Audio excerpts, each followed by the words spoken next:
Ticket ticket எங்கம்மா போனோம்? ஒரு பஸ் ஸ்டாண்ட். 5 ரூபாய். இந்தாங்க. என்னது? இப்படி இருமக்கிட்டே இருக்காதீங்க. அப்புறம் நாங்களும் இருமலோட தான் வீட்டுக்கு போகணும். நிவாரன் 90 குடிங்க, இருமல விரட்டி அடிங்க.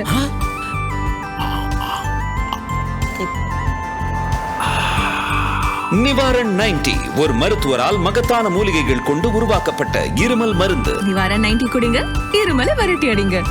இருமல் பறந்துருச்சுமா?